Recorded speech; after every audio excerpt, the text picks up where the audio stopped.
Vous allez voir tous les livres que j'ai achetés à la FNAC.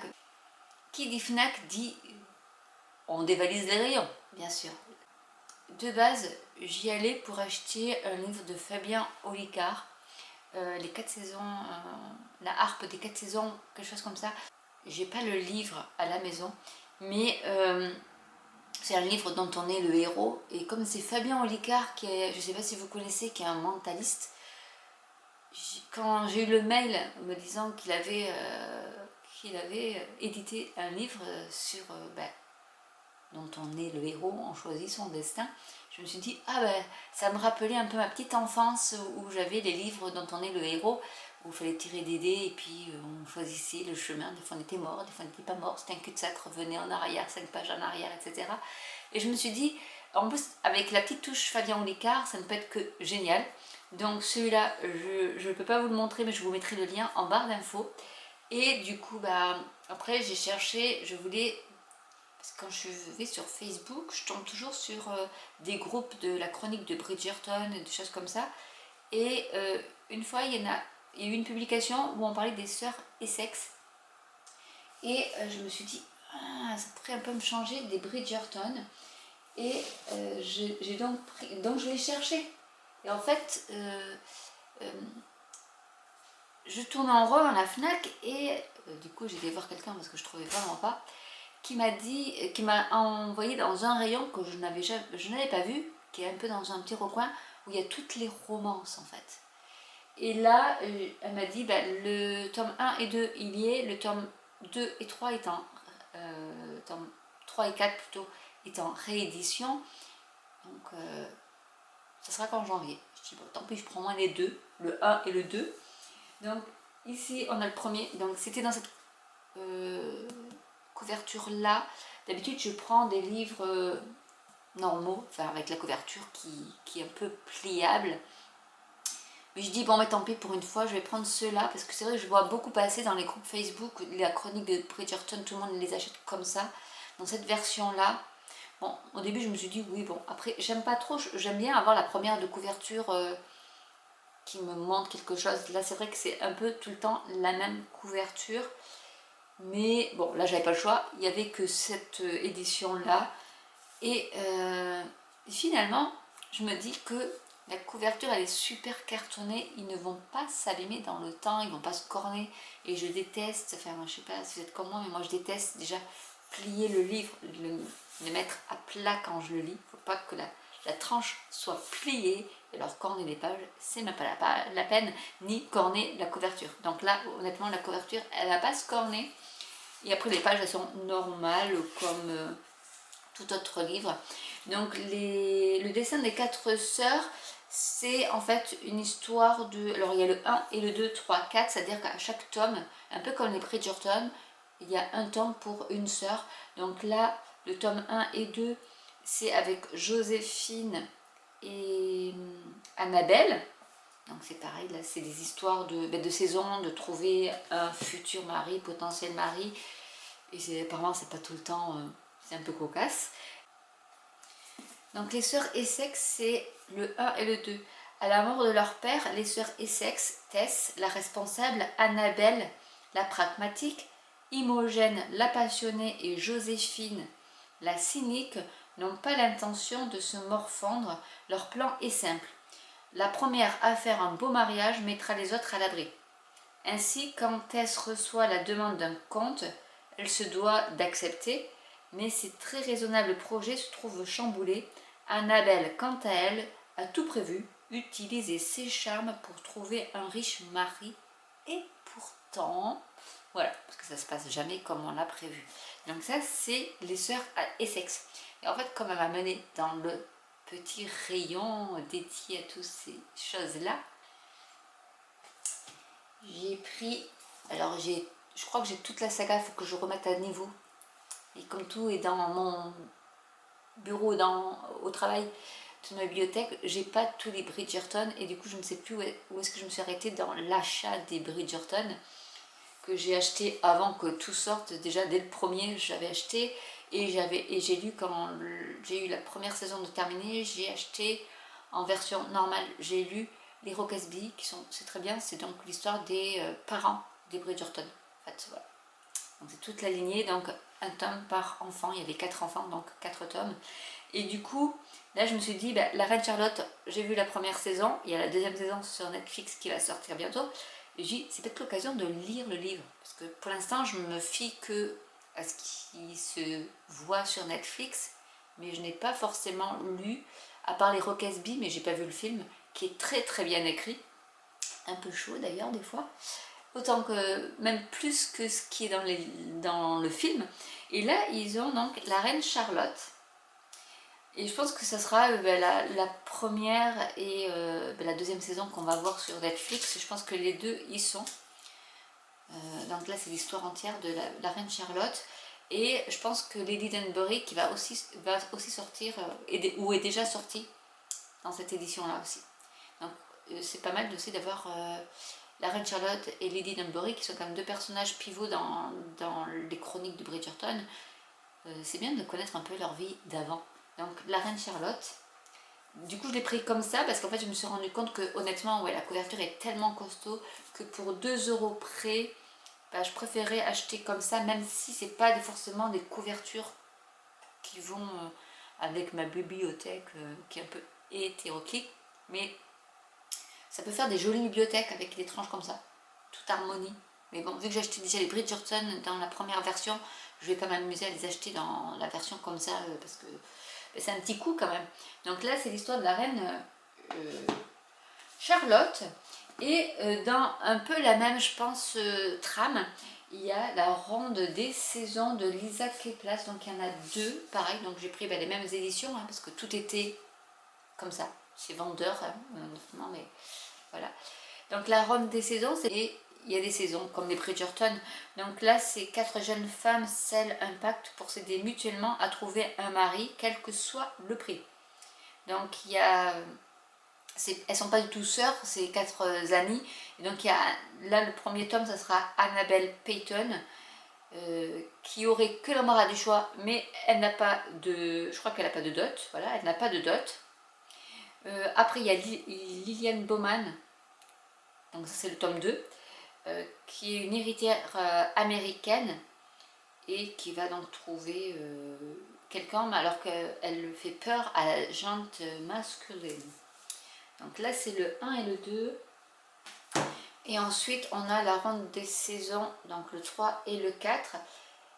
Et ici donc on a la timide Evangeline Jenner qui vient vendre son âme au diable. Et nous avons Daisy Bowman qui fait face à l'ultimatum de son père. Soit elle fait des efforts, soit elle épouse son associé. Voilà, c'est vraiment dans la même chose que les petits litiges qu'il peut y avoir chez les Bridgerton. Donc là, c'est la saison des rondes avec 4 jeunes dames, dont une américaine d'ailleurs. Ensuite, j'ai pris dans... pas tout à fait le même registre. C'est Joanna Quinn, donc à ne pas confondre avec Julia Quinn. Et là, c'est la famille Seagrave, ça se passe dans les années 1900, pendant la Deuxième Guerre mondiale en fait. Il y a des orphelins qui habitent dans un vieux manoir anglais sur une petite falaise et qui n'ont pas de dot, donc sont pauvres. Et comme c'est des orphelins, ils sont chez les beaux-parents et qui font des fêtes très fastes, ils font des soirées sans fin, on met des convives.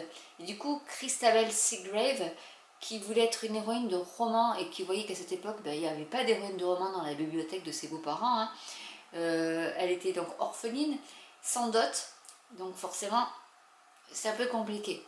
Dans les familles anglaises, si on n'a pas de dot, et avec elle, il y a sa sœur Flossie et son frère Digby qui vont faire leur propre éducation en jouant des pièces dans le grenier en fait.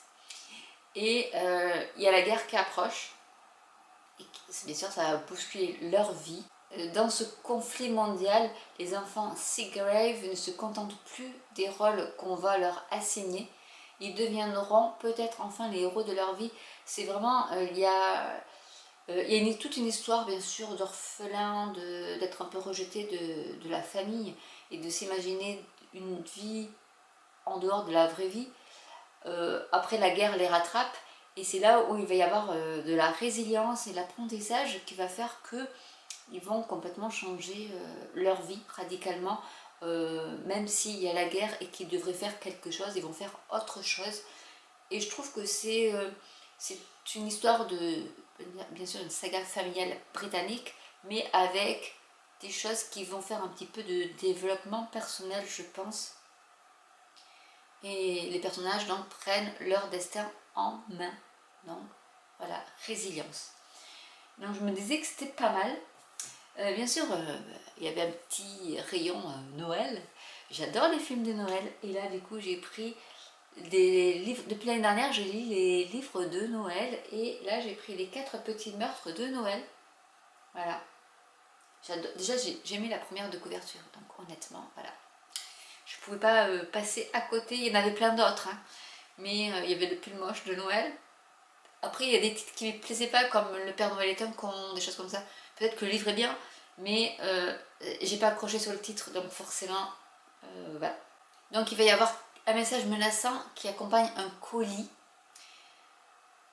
4 personnes mourront à minuit la veille de Noël si Eddie ne parvient pas à rassembler tous les indices pour arrêter l'assassin.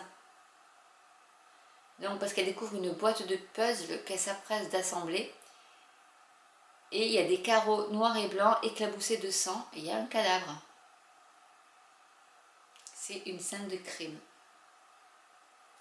Et donc dans le colis, il y a ce petit message qui dit que si elle ne rassemble pas tous les indices, il y aura 4 meurtres, 4 gens qui vont mourir. Donc avec l'aide de son neveu, elle va se lancer dans une enquête effrénée. Mais un homme est retrouvé mort, une pièce du puzzle à la main. Vous voyez ? La vieille dame comprend que ce jeu de piste lui est destiné et qu'elle seule peut venir à bout de ce casse-tête meurtrier. Donc ça j'adore, ça fait un peu à l'Agatha Christie ou à la Mary Higgins Clark. C'est vrai que quand j'étais jeune, j'avais lu Merry Christmas, Mary Higgins Clark, des choses comme ça. Elle faisait, pour Noël, elle faisait toujours un petit livre de meurtre. Et j'adorais les lire, ces livres-là. Donc finalement, je lisais déjà des livres de Noël quand j'étais jeune, au collège. Hein. Ouais, mais je m'en étais pas rendu compte.